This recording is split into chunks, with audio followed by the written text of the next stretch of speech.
Un village assailli de brigands, une femme qui se fait tabasser, une poule qui boite, c'est pas les opprimés qui manquent. Et là, au moins, j'aurais l'impression de servir à quelque chose. Seigneur Lancelot, faites pas le con. Eh oh! Par contre, les séances de doléances en salle du trône, ça, vous êtes obligé d'y être. Eh ben, j'y serai! Et salut à tous, on se retrouve enfin pour un nouvel épisode de Warhammer Made by Amateur. Je vous propose aujourd'hui le petit épisode spécial pour les plus de 700 abonnés que j'aurais dû faire déjà il y a un petit moment. Mais bon, le boulot est extrêmement chargé en août, donc vivement septembre que tout ça se décale. Alors pour aujourd'hui, je vous propose le scénario de La chasse est ouverte. Une bataille à 2000 points qui va faire affronter deux races bourrines, les hommes bêtes contre les orques et gobelins. Alors quel est le but du scénario ? Eh bien, c'est très simple, c'est une bataille un petit peu comme une bataille du col, avec un déploiement donc en largeur et non pas en longueur, avec en plein centre donc une pierre gardienne. Une pierre gardienne. Alors le but de la partie vraiment, c'est que les deux camps doivent essayer d'abattre la pierre gardienne, mais aussi d'abattre 75% de l'armée adverse pour déclarer un vainqueur.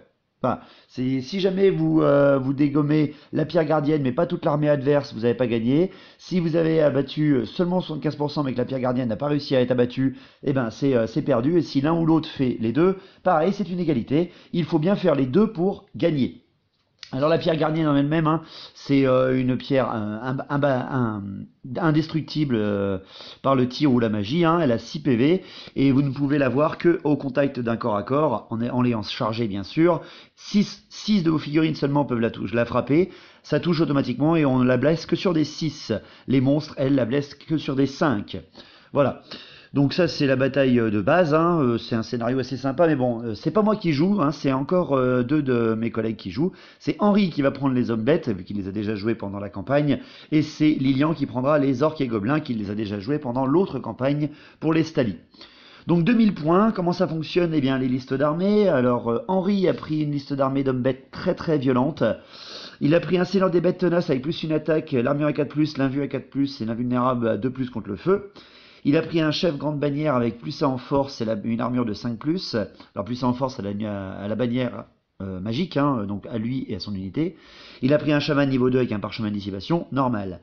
En unité de base, il a pris 2 fois 10 pillards gore, il a pris 38 gore avec état-major complet et 2 armes. Enfin, en unité spéciale, il a pris 19 bestigores avec état-major complet et attaque enflammée, parce qu'au cas où il y ait des trolls en face. Il a pris 3 minotaures avec étendard, musicien, chef et armes lourdes. Et il a pris un char à Razorgore. Et bien sûr, pour finir, son Sigor. Pour Lilian et ses orques et gobelins, il a pris un seigneur de guerre orque sauvage avec plus 3 attaques et de la ténacité. Donc un bourrin. Il a pris un grand chaman gobelin de la nuit niveau 4 avec un parchemin de dissipation. Voilà, pour avoir un bonus magique assez important. Il a pris en héros un chaman orque sauvage avec niveau 2 et la tête réduite de la chance. Et un grand chef gobelin de la nuit, grande bannière, avec la ténacité grâce à la bannière magique, et une armure de 5+. Pour les unités de base, il a pris 38 orques sauvages costauds, avec état-major complet, 2 qui coupent, un gros qui troue, et une bannière enflammée. Monstrueux et dégueulasse. Il a pris 39 gobelins de la nuit, état-major complet, 3 fanatiques et des rétières. Il a pris 20 gobelins de la nuit avec un musicien, 3 fanatiques et les arcs courts. Il a pris 5 gobelins sur araignée avec musicien et arcs courts. Il a pris un char à loup et une Arachnarok. Pas de troll, rien du tout. Il a visé sur énormément de puissance de base et des chefs qui en dépotent. Donc impressionnant. Voilà donc pour les listes d'armées. Pour la magie, bien les hommes bêtes avec leur petit niveau 2, ils ont pris la bête et ils ont pris le primaire et la lance d'ambre. Il a eu mon cher Henri. Et après les unités de Lilian. Avec son mage gobelin, il a eu les attaques empoisonnées, l'urticaire ultime, le nuage de nuit, la lune funeste, extrêmement puissant, et son mage orque sauvage a eu le crasse-tête et le pied de gorque. Allez, putain, c'est pas possible. Donc pour le déploiement, les deux gars ont fait un déploiement caché. Donc moi j'étais arbitre de la partie pour y mettre un peu l'ambiance. Donc en déploiement caché, en col, bien entendu, à 24 pas de distance chacun, les hommes bêtes sont déployés, comme vous le voyez, sur le flanc du grand arbre, avec la horde sur le flanc gauche avec des Ungors devant, les bestigors en plein centre, le char qui les flanque, le Sigor et les Ungors à côté d'eux, et les minotaures devant. Et pour ce qui est des orques et gobelins, les orques sauvages en plein centre, pour abattre au plus vite la pierre gardienne, la horde de gobelins sur le flanc droit de Lilian, ses gobelins sur son flanc gauche, avec son petit char et la Ragnarok entre les gobelins et les orques. Donc voilà. Le premier tour a été pour les orques et gobelins, donc avec l'avant-garde de ces petites araignées hop, qui se fait tout de suite et qui avance légèrement pour venir tirer certainement sur les Ungors plus tard. Eh bien on est parti pour cette partie de La Chasse est ouverte et on y va pour ce combat pour les plus de 700 abonnés. Donc allons-y pour le premier tour. Donc le premier tour des orques et gobelins. Lilian commence fort car il ne fait aucune animosité vraiment. Donc il commence à montrer un petit peu la stratégie qu'il commence à bien avoir avec ses orques et gobelins. Il ne déclare pas de charge tout de suite, hein, non, il préfère temporiser et voir un petit peu ce que va faire Henri. Il faut ne pas charger tout de suite dans une partie du col, il faut faire très attention surtout à l'objectif, mais aussi à ne pas perdre trop d'unités. Car si la tour tombe et que l'adversaire vous enlève trop d'unités, ben vous avez très vite perdu. Donc il ne fait pas de charge, il avance en fait bien en ordre, toutes ces unités, les archers, légèrement pour qu'ils puissent tirer, les gobelins horde et la horde d'orques sauvages, la Ragnarok, tout ça. Tout avance bien en coordination, ce qui est un peu étonnant pour un orque sauvage, mais bon, c'est pas grave. Pour la magie, Lilian s'énerve, il fait 5 et 3, mais aucune canalisation des deux côtés. Donc bah, il réfléchit pas très longtemps, hein, il prend 6 dés, il tente le pied de Gork, et il le lance au maximum sur la horde de Gork pour limiter un petit peu son nombre. Et il commence par un fiasco irrésistible, voilà, superbe, et en plus un irrésistible 7 qui tue 3 de ses orques sauvages, mais qui par contre derrière balance le pied de Gork au plus fort sur les Gors. Il place le pied de Gork en plein milieu et fait un hit absolument magistral comme vous le voyez. Il en touche 13 et il en bute 11. Oh putain, ça commence fort. Il tente après de repiétiner, mais il nous fait un 3, donc le sort prend fin. Mais ouais, ça commence déjà très très fort. Ensuite, il tente un petit crasse-tête sur le char, mais il le loupe. Donc voilà, sans vraiment de difficulté, vu qu'en face, Henri avait encore tous ses dés de dissipation. Donc voilà, le crasse-tête est dissipé sans problème. Pour les tirs, eh bien les araignées tirent sur les Ungors qui sont devant eux, ils sont 5 contre 10 et ils font qu'un seul mort. Bon, c'est pas les meilleurs tireurs du monde, mais bon, c'est pas très grave, ça fait toujours ça enlever. Il n'y a pas de corps à corps, donc on passe au premier tour des hommes bêtes. Henri là aussi est stratège et réfléchi, il ne fait pas de charge. Il envoie ses Ungors du flanc gauche un petit peu se mettre vers les arbres hein, pour faire passer la horde de Gors devant. Et sinon, les Bestigors et le char, eux contournent et viennent un petit peu enfin pas contourner, mais s'approchent au plus proche de la pierre gardienne pour pouvoir soit la charger autour d'eux, soit répondre d'une charge potentielle des orques sauvages derrière. Les Minotaures et les Ungors de son flanc droit avancent là aussi, tandis que le Sigor lui reste derrière en couverture, mais aussi pour ne pas avoir de malus et pouvoir tirer sans aucun problème. Donc pour la magie, eh bien il s'énerve aussi, hein, il nous fait un beau 6 et 3, magnifique. Donc il tente le puissant en force et l'endurance sur ses Minotaures et il le passe. Et derrière il tente une lance d'ambre sur la Ragnarok, mais par un beau jet, eh bien Lilian le dissipe. Donc c'est pas trop mal. Les tirs, les Ungors qui viennent se faire tirer dessus par les araignées tirent à leur tour sur les araignées, mais ne font rien. Les Ungors, les meilleurs tireurs du vieux monde. J'adore le dire cette phrase parce que c'est vraiment des brels. Et ensuite le Sigor vise les orques sauvages avec son caillou, il lance, mais malheureusement il dévie de 10. Donc il loupe sa cible. Et il n'y a pas de corps à corps pour ce premier tour de cette partie spéciale 700 abonnés. Donc c'est pas grave, continuons pour La Chasse est ouverte pour le tour 2. Le deuxième tour des orques et gobelins. Encore une fois, Lilian prouve que la férocité de son seigneur de guerre orque sauvage empêche toute animosité. Donc il charge, il y va, les minos sont monstrueux parce qu'ils ont un puissant en force et en endurance, mais c'est pas grave, il charge à double avec. En fait c'est très simple, il envoie le char et les araignées sur le flanc, sur les minotaures. Il réussit d'ailleurs ces deux charges avec une belle prise là, assez jolie, là, en espérant que le char suffise à faire suffisamment mal en fait. Également il envoie son Ragnarok contre les Bestigors. Il a pas peur parce que franchement les Bestigors c'est certainement les meilleurs pour abattre la Ragnarok parce qu'ils sont très nombreux, ils frappent très très fort. Il y a de la fureur primitive, faut faire attention d'y aller comme ça Lilian. Mais bon il charge, au moins ça réduira le nombre ou bien avec un peu de chance il peut arracher le général s'il se débrouille bien. Pour le reste, eh bien, il fait avancer ses orques sauvages et ses gobelins vers la horde. Il les fait avancer, ce qui fait lâcher les fanatiques sur la horde de Gors. Bah ouais, parce qu'il les a avancés juste avant Henri. Donc les gobelins sont lâchés, les fanatiques les gobelins lâchent leurs fanatiques en direction des Gors. Il y en a 2 qui sont trop courts, et après il y en a un seul qui traverse et qui ne tue que 2 Gors. Donc c'est très nul, c'est assez décevant pour Lilian. Donc ensuite, eh bien, il tente à la magie, il fait un 5 et 2, donc bah pareil, hein. Non, un 5 et 1, bah, c'est tout simple, hein.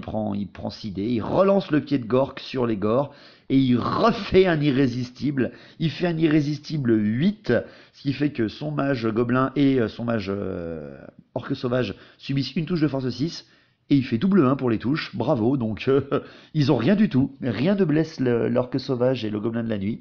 Donc eh ben, il refait le pied de Gork, il refait un hit et il en touche 13 et en bute 10 quoi. Wow, c'est monstrueux, monstrueux.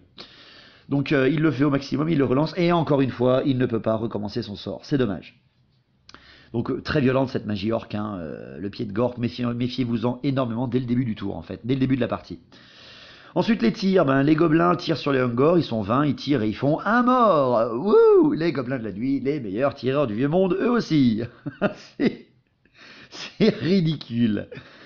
Donc passons au combat au corps à corps, les deux valeurs fortes de ces deux armées. Donc les Minotaures contre le char et les araignées. Eh bien le char fait un perfect à la charge, les touches d'impact font 6 plus 1. Et avec une force de 5 contre une endurance de 5, il se débrouille vraiment très très bien et enlève 4 PV. Vraiment très très bien. 4 PV, donc un minot qui saute tout de suite. Et derrière, les attaques empoisonnées des araignées arrivent à abattre le deuxième minot qui était blessé.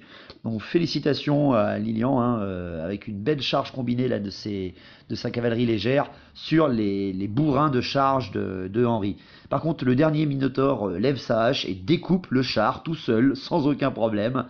Ce qui fait qu'il dégomme le char, mais derrière, la charge de flanc, les nombreux PV enlevés font gagner les araignées. Le Minotaure loupe son test de commandement et s'enfuit seulement de 4, et il est rattrapé par les araignées qui profitent de ça pour faire une charge irrésistible dans le flanc du char à Razorgore, juste derrière. Belle manœuvre de Lilian qui enlève déjà l'une des unités les plus costaudes de Henri au tour 2. Les Bestigors avec leur général contre l'Arachnarok. Alors, dans l'ordre d'initiative, c'est le général Hombet qui frappe d'abord, et ensuite l'Arachnarok, et enfin les Bestigors en même temps que le piétinement de l'Arachnarok. Donc ça va être violent. Le général Hombet, avec sa fureur primitive, réussit bien sûr. D'ailleurs, il a fait un beau 3, donc à un près, il avait la frénésie, ça aurait été beau. Il a 5 attaques, il frappe, et il enlève 4 PV à l'Arachnarok. 4 PV. Waouh, putain, alors là par contre on était assis tous les trois, là on a vu, waouh, putain il s'est énervé le mec, la moitié des PV qui sautent grâce au général Hombet. Ensuite l'Arachnarok écrase 6 Bestigors, ensuite les Bestigors en eux-mêmes enlèvent 3 PV à l'Arachnarok, ce qui fait qu'il ne lui reste plus qu'un seul PV, et derrière les gobelins tuent 2 Bestigors et le piétinement furieux de la bête en tue encore 3 autres. Donc, ouais, impressionnant là, l'alliance des deux là. Putain, ils rigolent pas du tout. Ce qui fait que la Ragnarok, eh ben, en fait, elle gagne quand même. Mais les Bestigors, grâce au commandement tenace de leur général, restent sans problème. Donc, un tour de violent, ça commence déjà, hein, mais les hommes bêtes n'ont pas dit leur dernier mot vu que c'est leur tour. Donc, le deuxième tour des hommes bêtes, ben, déclaration de charge. Hein, le Sigor qui charge les araignées, beaucoup trop beau, hein, il fallait y aller. Qui charge les araignées de flanc pour aller aider le char à Razorgore. Les Gors, ils sont devant les gobelins les gobelins hordes, et ils sont entourés de fanatiques. Donc là, Henri a réfléchi pendant quelques minutes. Il m'a demandé un petit peu comment ça se passait pour les règles. Et ouais, il s'est dit, ouais, tant pis, hein, faut que j'y aille. De toute façon, j'ai 2 héros dedans. Il faut que j'essaie de passer quelque chose parce que sinon, je vais me les faire tuer à petit feu par tous ces fanatiques. Et il a chargé. Il a chargé à travers 2 fanatiques, franchement, hein, pour aller charger la horde de gobelins qui était derrière. Alors c'est culotté, hein. Franchement c'est très culotté. Il charge à travers 2 fanatiques, ça fait donc 4d6 touche force 5 perforant dans la gueule. Et il s'en sort vachement bien quand même parce qu'il ne perd que 8 Gors qui ne paniquent pas et qui arrivent en plus derrière au contact des gobelins. Donc ça fait plus beaucoup de Gors là pour inquiéter Lilian, mais quand même ça reste avec un chef grande bannière qui donne puissance en force à l'unité. Ils ont de nombreuses attaques vu qu'ils ont 2 armes, ils ont une bonne endurance, contre des petits gobelins pourris, même si en face ils sont une quarantaine. C'est culotté, mais au moins voilà, il a supprimé 2 fanatiques en passant à travers. C'était osé, hein, vraiment très osé. Donc voilà pour ses charges. Pour ses mouvements, il fait avancer ses Ungors en direction des orques sauvages, ce qui fait libérer les fanatiques des archers en direction des Ungors. Il y en a encore 2 qui sont trop courts et 1 qui en traverse et qui ne fait rien. Il traverse l'Ungor, il ne fait rien. Il fait une touche force 5 et qui fait 1 pour blesser. Donc ça aurait été plus beau que ça se passe pour les Gors que pour les Ungor, mais bon voilà, c'est bien géré de la part d'Henri. Ce qui fait que ensuite il est cool quoi, il se fait plaisir quoi. Il envoie ses Gors là qui sont à côté de ses Ungor qui sont à côté de la forêt sur le dernier fanatique derrière anciennement sa horde de Gors. Ils sont 10, il le traverse volontairement. Bon, c'est sa piétaille qui est fait soit pour attirer les fanatiques, soit pour se les prendre dans la gueule, donc il a eu raison. Hein. Cependant, malheureusement, là, ce coup-là, sur les 2D touches force 5, il y a 9 touches et 9 morts. Donc il n'en reste plus qu'un seul Ungor, mais qui reste, c'est à préciser quand même. Donc un noble sacrifice, c'est surtout qu'en fait ils n'ont pas compris, hein. C'est des sabots fourchus, ils sont vraiment débiles. Ils ont vu un mec, ils ont essayé de l'avoir au couteau, il les a tous massacrés, mais ils l'ont eu quand même. Pour la magie, ben, il fait 6 et 5, donc monstrueux. Il fait plus 1 en force et en endurance sur les Gors qui réussit. Et derrière, il peut rien faire d'autre malheureusement, vu que la lance d'ambre est bloquée, vu qu'il est déjà au corps à corps. Pas de tir, vu que tout est bloqué. Donc ben, c'est parti pour le corps à corps. Le Sigor avec le char contre les araignées, bon il n'y a aucun souci, hein, les araignées sont totalement massacrées par le Sigor. Très belle charge de soutien du Sigor. Et il se reforme le char et lui-même directement. L'Arachnarok contre le général avec les Bestigors, bah là le général frappe d'abord, il s'énerve, il lui enlève 3 PV, boum, l'Arachnarok est morte. Impressionnant, à peine un tour pour dégommer une Arachnarok avec de l'infanterie, impressionnant ces hommes bêtes, hein. La fureur primitive est vraiment très forte. Les Gors avec leur grande bannière et le chaman contre les gobelins avec leur grande bannière Goblin. Et oui, la grande bannière Goblin leur donne la ténacité et donne d'ailleurs tout le régiment le fait qu'ils soient dans un terrain dangereux. Donc c'est impressionnant quand même comme combat, ça frappe en même temps, ça se martyrise les uns les autres. Il y a 11 gobelins qui meurent, il y a la grande bannière qui affronte son homologue, hein. Donc il y a un petit gobelin grande bannière qui fait Nya en face d'un gros bourrin chef homme bête à grande bannière qui lui fait oh, il lève sa hache, il lui pète la gueule au gobelin sans cérémonie. Et en plus 5 Gors ensuite sont percés par les nombreuses lances gobelines. Donc 11 gobes qui meurent avec leur grande bannière et 5 Gors qui meurent aussi. Donc les gobelins perdent, mais ils sont à côté de leur général et ont encore plus de rang que les hommes bêtes. Ils sont donc indomptables à commandement 9 et ils ne bougent pas. Donc voilà pour la fin du deuxième tour. Ça perd, hein, ça perd des deux côtés, là il y a beaucoup de pertes. Mais bon, tout n'est pas encore joué, tout n'est pas encore perdu, on n'est qu'au début de la partie. Le tour 3. Le tour 3 des orques sauvages. Enfin, des orques et gobelins.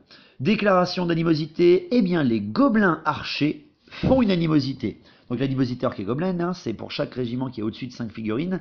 Vous lancez un dé. Si elle fait 1, vous en relancez un autre. Si elle fait 1, elle est bloquée. Enfin, elle se frappe d'ailleurs avec la plus proche. Si elle fait 2, 3, 4, 5, elle se bloque toute seule. Et si elle fait 6, eh ben, elle fait une avancée directe, incontrôlable. Et après, elle doit charger. Donc, les gobelins archers loupent leur animosité et font un 6 derrière. Oh putain, Lilian. Ce qui fait que les gobelins archers font une avancée de 4 pas devant les Ungor pour aller voir les Ungor et sont obligés de les charger juste après. Ce qui fait qu'en avançant de 4 pas, ils traversent leur fanatique qui était trop court et 5 d'entre eux meurent dans les spasmes d'agonie du fanatique. Et derrière, les déclarations de charge amènent bien sûr les orques sauvages sur la pierre gardienne, mais ensuite fait charger les archers gobelins sur les Ungor. Autrement dit, ils retraversent leur deuxième fanatique trop court et perdent 6 d'entre eux avant d'arriver au contact des Ungor. C'est ridicule. C'était absolument magique et énormément drôle à ce passage-là. Pour ce qui est des mouvements de finale, je veux dire, eh ben, le dernier fanatique, qui était le seul qui pouvait bouger, s'entretue directement, il fait double 2. Donc des fanatiques inutiles à cette partie. C'était ridicule. Donc pour la magie, eh bien, Lilian fait 5 et 2. Donc 5 et 2, il tente l'urticaire sur les Gors, mais il le loupe. Il tente les attaques empoisonnées sur les orques sauvages. Il est dissipé. Et c'est absolument quasiment tout ce qu'il pouvait faire. Il tente un nuage de nuit également sur les Ungor, mais il se fait dissiper. Donc c'est ridicule comme terme de magie. Franchement, le coup de l'animosité l'a miné. Donc il n'y a pas de tir vu que ces archers sont au corps à corps. Donc passons justement au corps à corps. Les Ungor contre les gobelins. Justement, parlons-en. Eh bien, ils frappent en même temps. Ils sont bien plus nombreux que les Ungors. Et pourtant, il y a seulement 3 Ungors qui meurent et 7 gobelins qui crèvent. Et parce que les Ungors, ils ont quand même la fureur primitive. Donc c'est impressionnant. Les gobelins perdent le combat, ils s'enfuient et sont rattrapés par les Ungors derrière. Les Ungors viennent d'empocher plus de... Combien? 300, ouais, 400 points là. Ils viennent d'empocher plus de 400 points. Ils en valent 60 parce qu'ils ont tué le grand chaman gobelin de la nuit et un régiment de 20 gobelins de la nuit. Donc bravo les mecs, vous êtes certainement l'unité Umbet qui s'est le plus rentabilisée depuis que j'ai acheté l'armée. Félicitations à Henri. Derrière, les Gors avec leur grande bannière et leur chaman qui affrontent la horde de gobelins. Tous les Gors meurent hein, malgré le sort. Et derrière, il y a quand même 10 gobelins qui meurent. Donc les gobelins restent toujours hein, grâce à leur indomptabilité, mais ouais, il reste plus grand chose malheureusement. Pour ce qui est des orques sauvages contre la pierre gardienne, hein, le général avec ses... alors il a 4 attaques de base, plus une attaque qui est frénétique, et il a l'épée plus 3 attaques. Donc c'est un monstre. Hein. Il jette tous ses dés et déjà il enlève 4 PV à la pierre gardienne. Et ensuite les 5 autres orques sauvages costauds qui étaient avec le général réussissent à abattre la pierre gardienne. La pierre gardienne dans une énorme explosion magique repousse légèrement les orques sauvages et s'écroule. Alors on a essayé de décerner hein, le sens que tombera la tour, parce que ça vous fait un beau terrain infranchissable au milieu, ou au moins terrain dangereux si vous chargez à travers, pas infranchissable mais dangereux. Donc elle est tombée en plus pile poil, non pas dans le régiment d'orques sauvages, ce qui aurait fait peut-être un tir de catapulte dedans, mais elle est tombée pile poil entre les deux. Bonne chance pour Henri et Lilian. Donc voilà, la pierre gardienne est détruite, les orques et gobelins sont en très très bonne passe, mais attention car ils ont déjà plus leurs araignées, plus les gobelins archers, plus le char à loup. La Ragnarok est morte aussi, il reste plus que les costauds, il reste le chaman, le seigneur. Attention, la Lilian, tu vas peut-être te faire avoir. Donc, tour 3 des hommes bêtes, eh bien, il ne fait pas de charge, Henri. Il ne charge pas, parce qu'il vient de se faire surprendre par la mort de la pierre gardienne, par la destruction de la pierre gardienne. Donc, il décide de reformer ses rangs et de faire une très belle charge, ou au moins d'accueillir la charge au tour 4. Donc les hommes bêtes se reforment, ils reforment leur rang. Les Ungors se placent devant les orques sauvages pour les rediriger, très bonne situation. Et les Bestigors, le char et le Sigor se reforment pour faire un escalier bien coordonné. À la magie dommage, mais il y a 2 et 1 qui est en vote magie seulement pour Henri. Donc ils tentent le plus en force et en endurance sur la grande bannière avec le chaman. Et vu qu'ils sont plus que 2, et ils y arrivent. Donc félicitations, c'est nickel chrome. Ça va pouvoir au moins les aider pour le corps à corps qui va arriver. Pour les tirs, les Ungors tirent sur les orques sauvages et en tuent un. Il commence vraiment à être hyper puissant ceux-là, il va falloir s'en occuper quand même. Et donc pour les corps à corps, eh ben, les gobelins contre la grande bannière et le chaman, il y a 5 gobelins qui meurent et rien sur la grande bannière et le chaman grâce au sort justement passé derrière. Mais les gobelins encore restants, ils restent, hein, ils ne s'enfuient pas, mais ils se reforment pour avoir encore plus de rangs et pouvoir former un dernier carré et abattre la grande bannière. Donc c'est la fin du tour 3, la pierre gardienne va être détruite. Et c'est alors que 2 flèches volent depuis les bois à l'opposé du terrain. 2 flèches s'envolent. Une flèche en direction du général Umbet, qui ricoche sur son armure, et une seconde flèche en direction du général orque sauvage, qui est arrêté par la magie des tatouages magiques que porte cette créature. Et c'est dans un cri tonitruant de rage que sortent des bois 2000 points d'elfes sylvains. Voilà la surprise de la partie, voilà pourquoi le scénario s'appelle La chasse est ouverte. La chasse sauvage résonne et ma nouvelle armée d'elfes sylvains arrive sur table pour massacrer ceux qui ont détruit la pierre gardienne aux bordures de forêt. 2000 points d'elfes sylvains se déploient gratuitement en bordure de table dans les bois. Il y a dans cette armée, commandée par mon homme arme vénérable de niveau 4 avec les racines étrangleuses, 3 héros, un capitaine grande bannière avec une armure de 4+, et une grêle de mort, un mage sur un grand aigle de niveau 2 avec un arc long casseret, alors également une amadriade. Il y a également 2 x 10 gardiens sylvains avec un musicien et des flèches empoisonnées, 19 dryades, 29 gardes éternels avec une attaque enflammée, les états-majors complets et le bouclier. Et il y a 5 sœurs de l'épine montées avec un musicien et 2 fois 6 scouts sylvains. Tout ça arrive sur la table pour venger la destruction de la pierre gardienne et abattre toutes ces maudites créatures en train de se battre au bord des bois. Tout ça se passe en tour 3. Autrement dit, il y a un tour 3 elfe sylvain. Direct. La magie elfe sylvaine est extrêmement puissante. Mon homme vénérable niveau 4 a le domaine de la vie, il a les racines de la vigne, il a le bouclier de ronce, la vigueur du printemps et les êtres du dessous.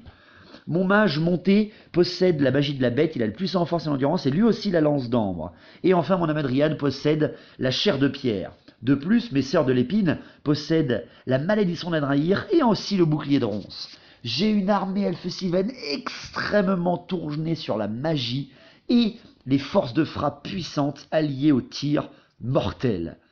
Donc, tour 3 des elfes sylviens qui viennent d'arriver sur la table, déclaration de charge, parce que oui, c'est mon jeu, je fais ce que je veux, et les elfes sylvains peuvent charger directement.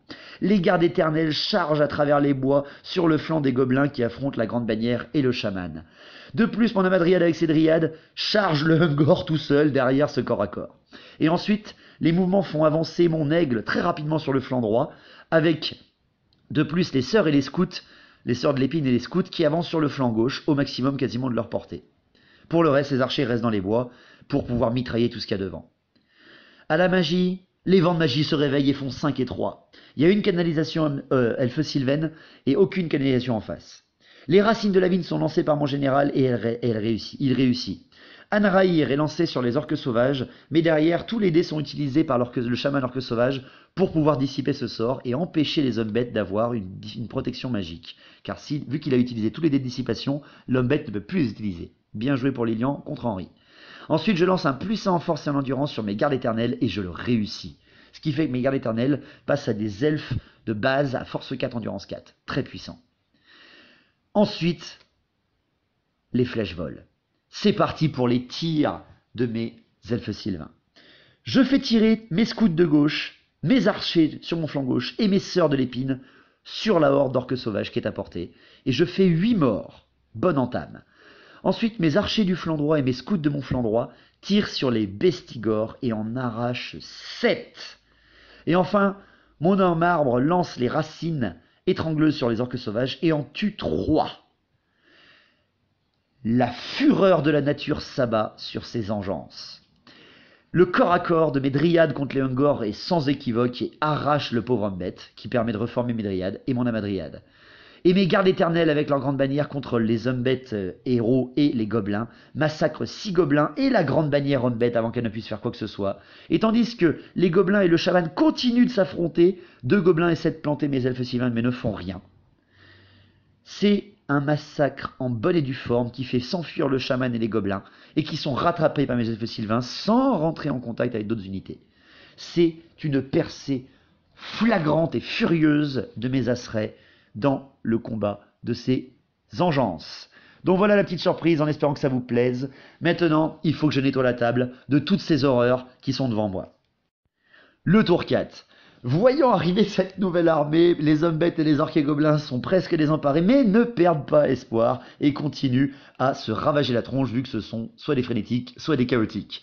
Donc déclaration de charge de la horde orque sauvage sur les Ungor, ça marche, ils maintiennent leur position et tirent mais ils ne font rien. Et derrière le test de terrain dangereux de ceux qui traversent les ruines de la pierre gardienne ne font rien non plus. Plus de magie, plus de tir. Vu que directement il arrive au corps à corps, le mage orque sauvage ne peut rien faire vu que c'est que des dommages directs ou des projectiles magiques. Donc directement le corps à corps. Les orques sauvages sont largement vainqueurs contre les Ungor qui ont quand même pas démérité et font une charge irrésistible frénétique de 11 pas et sortent de tout l'arc frontal homme bête de la belle ligne formée par Henri. Donc très très belle percée et défense fatale de Lilian contre Henri. Il se fait surprendre Henri là par la fureur des orques sauvages. Donc pour le tour 4 d'Henri, eh bien ces hommes bêtes font une reformation encore, en direction des elfes sylvains bien sûr, de l'engeance qui arrive devant eux. Il n'a plus de magie malheureusement, et le tir de son cigore contre les gardes éternels dévie de 4 et tombe juste devant mon régiment d'infanterie. Vraiment dommage, Pas de corps à corps pour ce tour 4, donc passons au mien. Le tour 4 des elfes sylvains, je ne fais pas de charge, je suis elfe sylvain, je ne suis pas elfe noir, je n'ai pas la puissance encore des unités d'élite aux elfes, donc il faut que je gère correctement cette armée. Je fais avancer mes dryades avec leur général, et les gardes éternels contournent les ruines de la pierre gardienne pour vraiment protéger ce site magique. Et c'est alors que les vents de magie soufflent d'une façon terrible, car je fais un double 6. Donc, je tente les êtres du dessous sur les orques sauvages, je réussis, je ne suis pas dissipé, et je tue seulement 6 orques sauvages, mais par contre j'emmène le chaman avec moi. J'emmène le chaman orque sauvage. Et oui, parce qu'ils sont costauds, donc ils ont une force de 4, ce qui fait qu'ils ne loupent que sur les 5 et les 6. Cependant, le chaman se loupe et les invulnérables de 5+, ne suffisent pas. J'en tue 6 et j'emmène avec eux la sauvegarde invulnérable à 5+, il n'en reste plus qu'une sauvegarde invulnérable à 6+. Ensuite, je tente le Hanraïr avec mes sorts de l'épine sur ces orques sauvages, et je le réussis. Et enfin, je lance une lance d'ambre au maximum avec mon mage elfe sylvain sur aigle, sur le char Razorgor. Je le passe, il n'y a plus de dissipation en face. Une touche force 10 qui blesse. Je jette le dé pour 1 des 6 PV. Et j'enlève 6 PV. Perfect. Je détruis le char à la magie. Magnifique. Franchement, ils font une sortie tonitruante, mes Astres. Je suis hyper content. C'est ma première armée. Première armée que j'ai jouée en 2005. Et ils voient que je suis content de les retrouver. Passons à la meilleure phase des elfes sylvains. Les tirs. Les volets repassent. Les scouts, les archers et les sœurs de l'épine, donc tout mon flanc gauche, tirent sur le Sigor. Et oui, car je suis encore à 30 pas, ou alors juste devant lui. Je tire avec les scouts, qui l'ont à 27 pas. Je tire, je lui enlève 2 PV, car j'ai des flèches empoisonnées. Mes archers font 10 tirs à 29 pas. Je lui enlève encore 2 PV. Et les sœurs de l'épine le terminent et finissent par dégommer le Sigor au tir. Le Sigor est mort par toutes les flèches empoisonnées de mes asserets. Je suis hyper content. De l'autre côté, mes scouts et mes archers tirent sur les bestigors et les massacrent tous. Il ne reste plus que le général Hombet sur table, tout seul, mais par contre il est en pleine forme. Donc il reste mon général Homme Arbre en face. Je tente les racines étrangleuses, fortement devant lui, mais malheureusement je ne fais rien. Donc un tour 4 totalement dans le tour des Asserets, mais voyons ce que va donner le tour 5. Le tour 5 orques sauvages, l'animosité est bonne, donc eh bien, en mouvement il reforme ses orques sauvages pour qu'il voie ce qui arrive, mais dans la reformation, vu qu'il est sous Hanraïr, il perd 4 costos. C'est dommage quand même. Il n'y a plus de magie, il n'y a plus de tir, il n'y a plus de corps à corps, vu qu'il n'a plus que cette unité-là. Ça va être très compliqué pour Lilian. Pour ce qui est des hommes bêtes, c'est tout simple, hein, Henri il n'a plus que son général, et il déclare une charge contre mon général. Alors les hommes arbres vénérables sont résistants mais ne sont pas des pros du corps à corps. Ça reste quand même des monstres puissants, assez costauds. Donc le général homme-bête charge mon général elfe sylvain. Je fais une racine étrangleuse, bien sûr, vu que c'est une arme de tir, en riposte et tir, et j'enlève 1 PV contre le général homme-bête. Donc c'est toujours pas mal, hein, contre une endurance de 5 avec une force de 5, je m'en déboule pas mal. Derrière, le corps à corps est radical, vu qu'il n'y a plus de magie ni de tir non plus. Le général homme-bête dresse ses 2 haches face à l'homme arbre. Il frappe de toutes ses forces et ne fait rien. Il me blesse 2 fois, mais avec mon armure de 3+, je le sauvegarde. Alors j'ai plus qu'une armure à 5+, mais je fais 5 et 6. Parfait pour moi. Donc derrière, eh bien, c'est tout simple. Mon général au combat lui enlève 1 PV et derrière avec son énorme piétinement lui fait 5 attaques dans la tronche et l'explose. Mon homme arbre se prend des coups dans l'écorce qui n'entame même pas sa sève magique, lève sa grande lance et bam, la plante de haut en bas dans le corps du général homme-bête en hurlant la fureur de la nature. Pour mon tour 5, pour mes mouvements, mes elfes sylvains encerclent les derniers orques sauvages. Je mets mon mage sur Grand Aigle au derrière, je mets mes sœurs de l'épine également, je mets mes gardes éternels, mon général et les dryades devant pour bien le provoquer. Et derrière, j'essaie de baser magie et tir dessus. À la magie, je fais 4 et 3, je retente encore les êtres du dessous sur les orques sauvages. Je le réussis encore sans être dissipé derrière, et je fais 6 morts. Ensuite, il me reste plus qu'un seul dé. Je tente les boucliers de ronce sur mon général, mais je me loupe, hein, j'ai qu'un seul dé, ça marche pas. Pour les tirs, ben, mes 12 scouts et les sœurs de l'épine tirent sur les orques sauvages, et je fais 4 morts quand même, hein. C'est quand même à négocier contre à marquer, hein, contre des costauds orques sauvages. Mais Garde Sylvain avait avancé et n'avait plus de ligne de vue sur ce régiment. Dommage, j'aurais bien voulu avoir faire 20 tirs de plus, quoi, ça aurait été beau. Il n'y a donc pas de corps à corps pour ce tour-là, il ne reste plus que 3 orques sauvages et leur général sur la table pour le tour 6. Le tour 6 des orques sauvages, en bon orque sauvage, Lilian il y va, hein. Il déclare une charge avec son général orque sauvage et ses orques sauvages contre mon général orque sauvage, bien joué. Donc mon général homme arbre, pardon. Je maintiens ma position et je tire pareil. Je tue un orque sauvage, je le tue en riposte et ils arrivent au corps à corps. Donc directement au corps à corps, mon général perd 1 PV face aux nombreuses attaques du général orque sauvage. Ensuite, les costauds restants, qui sont quand même que 2, mais qui frappent très très fort et très nombreusement, m'enlèvent encore 2 PV sur mon général.